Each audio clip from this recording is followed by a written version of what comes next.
누구나 쉽게 맥을 잡을 수 있는 마인드맵 성경입니다. 오늘은 요엘서를 소개해 드리도록 하겠습니다. 요엘의 뜻은 여호와는 엘로힘입니다.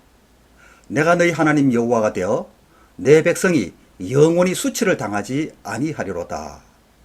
하나님께서는 세상의 주권자가 누구인지를 다시 인식시키시면서 하나님과의 관계가 바로 서면 자연과의 관계도 바로 서게 된다는 것을 알려주십니다. 요엘서는 중요한 예언이 기록된 성경입니다. 사도행전에서 교회를 세워나가는 사도들의 대강령이 된 말씀이며, 요엘 선지자가 자기 시대로부터 먼 후일 계시록 시대에 일어날 일들을 예언하고 있습니다. 오순절 성령 강림 후 교회를 세워나가는 사도들은 구원의 메시지로 이는 곧 선지자 요엘을 통하여 말씀하신 것이니 일렀으되 하나님의 말씀하시기를 말세 내가 내 영을 모든 육체에게 부어주리니 너희의 자녀들은 예언할 것이요 너희의 젊은이들은 환상을 보고 너희 늙은이는 꿈을 꾸리라. 그때 내가 내 영을 내 남종과 여종에게 부어주리니 그들이 예언할 것이요 또 내가 위로 하늘에서는 기사를 아래로 땅에서는 징조를 베풀리니 곧 피와 불과 연기로다.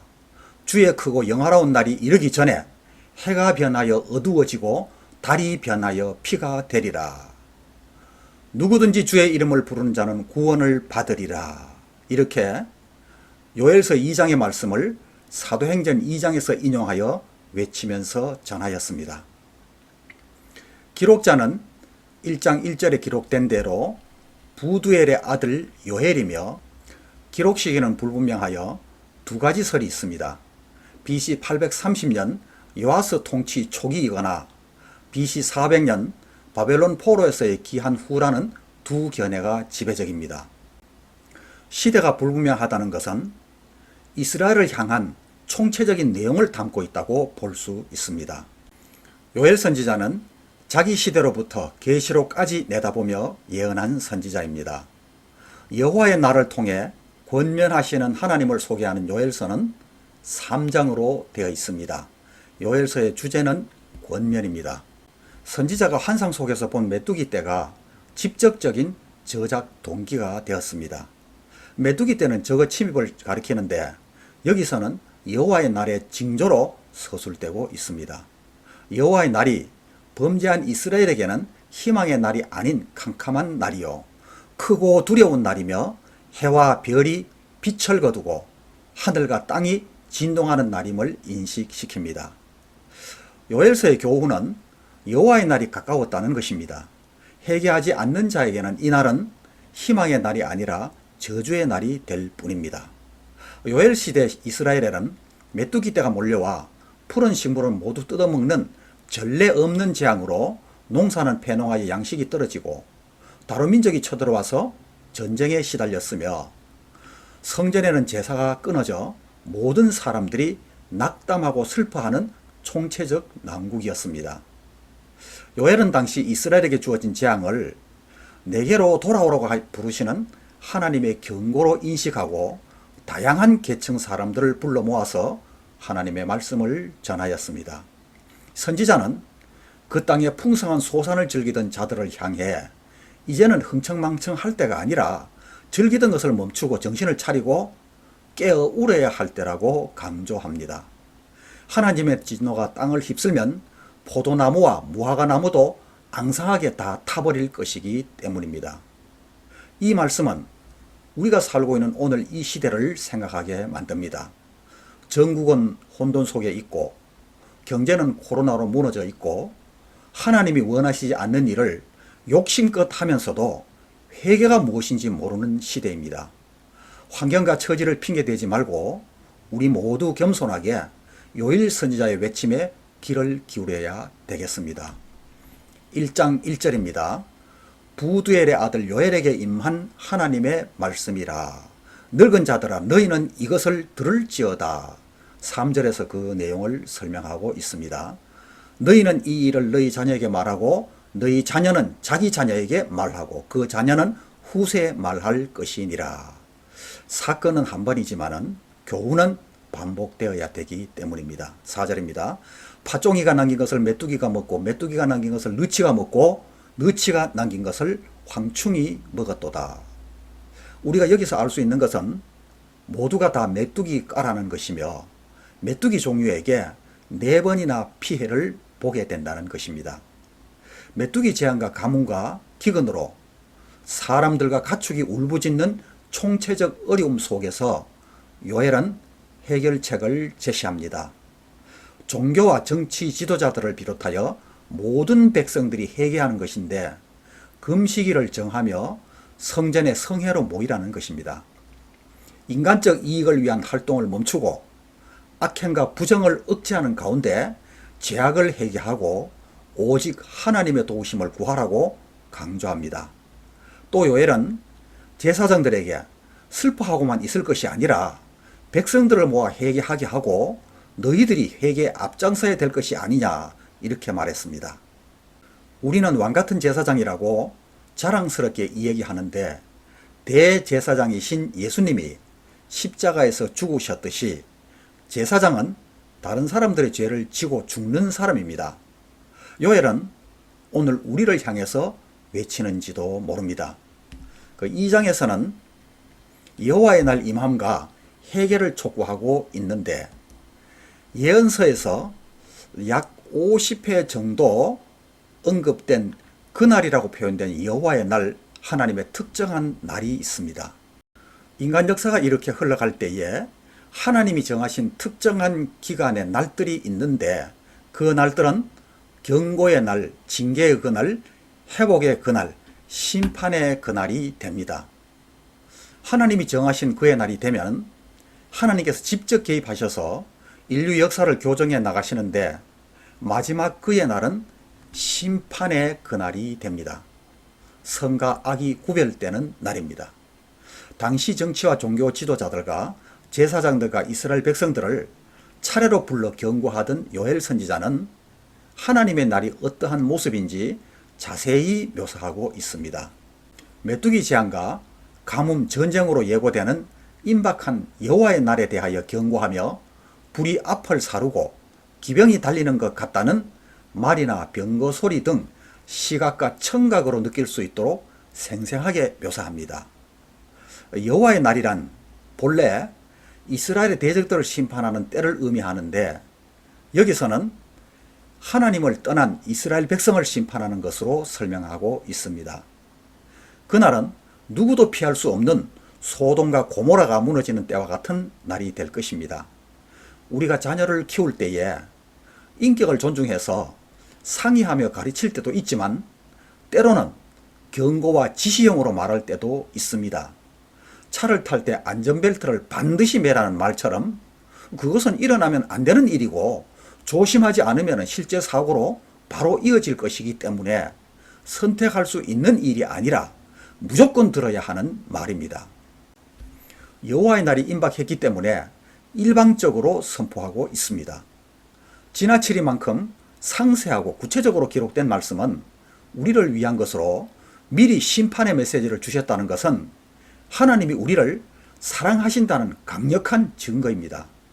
메뚜기 재앙은 백성들이 당한 현실적 재난이지만 요엘은 이를 심판의 날에 대한 하나님의 경고로 생각했고 돌이킬 수 없는 파국을 맞이하기 전에 돌아오라는 하나님의 호소로 받아들였습니다. 내게로 돌아오라. 이것이 하나님께서 요엘을 통해 선포하시는 메시지입니다. 이스라엘 공동체는 하나님께서 진노하실 수밖에 없을 만큼 망가져 버렸고 거기에 대한 하나님의 심판의 날이 가깝다고 하고는 있지만 하나님의 목적은 언제나 회개와 구원입니다. 요엘 선지자의 시대 백성들은 끊임없이 하나님께 반역하고 자기가 왕이 되어 살려고 했습니다. 그런데 하나님께서는 이제라도 하나님 앞으로 돌아오라고 부르십니다. 이제라도 라는 말은 기회의 중요성을 가리키는 말인데 야훼의 날이 임박하고 심판을 당연히 받아야 하겠지만 회개하고 돌아올 기회는 있다는 것입니다. 우리가 돌아가기만 하면 은혜로우시고 자비로우시고 노하기를 더디하시며 인애가 크신 하나님은 탕자를 맞이한 아버지처럼 뜻을 돌이키실 것이기 때문입니다. 요엘 선지자는 옷을 찢지 말고 마음을 찢으라고 백성들을 향해 부르짖었습니다. 옷을 찢는 것은 당시 회개하는 일반적인 모습이지만 형식적이고 가식적인 표현보다 상한 심령으로 예배 자리에 나오고 삶이 변화되는 진정한 회개를 하라고 강조하고 있습니다. 우리는 교회를 다니며 습관적으로 종교 행사에 참석하여 교회의 언어를 배우다 보면 자기도 모르게 겉모습만 담게 되고 껍데기 뿐인 모습에 익숙해지기가 쉽습니다. 우리는 죄 짓는 것을 부끄러워하는 것이 아니라 죄가 발각되는 것을 두려워하는 시대에 살아가고 있습니다. 하나님은 상관하지 않고 자기 소견에 오를 대로 살아가는 사사기 시대와 같다는 생각을 해보게 됩니다. 그러나 하나님은 길이 끊어진 곳에서 길이 되어주시고 소망이 없는 곳에서 소망이 되어주십니다. 오늘도 우리는 자신을 돌아보며 회개하고 나를 구원하시기 위해 육신의 몸을 입고 이 땅에 오신 예수님을 우리 생활의 주와 구주로 모시는 인생의 주인 교체식이 이루어지시기를 축복합니다. 2장 28절과 29절에는 중요한 말씀을 하시는데 요엘 선지자로부터 먼 훗날 일어날 인류에 대한 회복의 역사와 오순절 역사를 약속하고 있습니다. 28절 그 후에 오순절 성령 강림을 말합니다. 내가 내 영을 만민에게 부어주리니 너희 자녀들이 장래일을 말할 것이며 너희 늙은이는 꿈을 꾸며 너희 젊은이는 이상을 볼 것이며 그때 내가 또 내 영을 남종과 여종에게 부어질 것이며. 이 말씀은 노예 신분 지위 고하를 막론하고 동일한 은혜를 주시겠다는 말씀입니다. 이 말씀을 베드로 사도가 사도행전 2장 14절부터 인용하여서 사도들의 복음 전파의 대강령이 되었습니다. 성령 강림의 확실한 이유와 목적은 예수님이 메시아가 되신다는 것을 증명하시기 위한 겁니다. 그 내용을 예수님께서 내가 지금 하는 것을 너희가 알아듣지 못하지만 성령께서 오시면 다 알게 될 것이라고 말씀하셨습니다. 예수님의 재림에 대한 내용을 30절에 내가 이적을 하늘과 땅에 베푸리니 고 피와 불과 연기 기둥이라 여호와의 크고 두려운 날이 이르기 전에 해가 어두워지고 달이 핏빛같이 변하려니와 이렇게 요엘 선지자가 예언한 것이 계시록에 가서는 다 이루어지게 됩니다. 성령의 임함이 사도행전에서 성취되었고 이제는 천체와 자연 환경에 대한 예언만이 남아 있습니다. 해는 어두워지고 달은 핏빛같이 변할 것이며 이 말씀은 마태복음 24장 29절과 계시록 6장 12절에도 기록되어 있습니다. 이때 32절 누구든지 여호와의 이름을 부르는 자는 구원을 얻으리라 이렇게 선포합니다.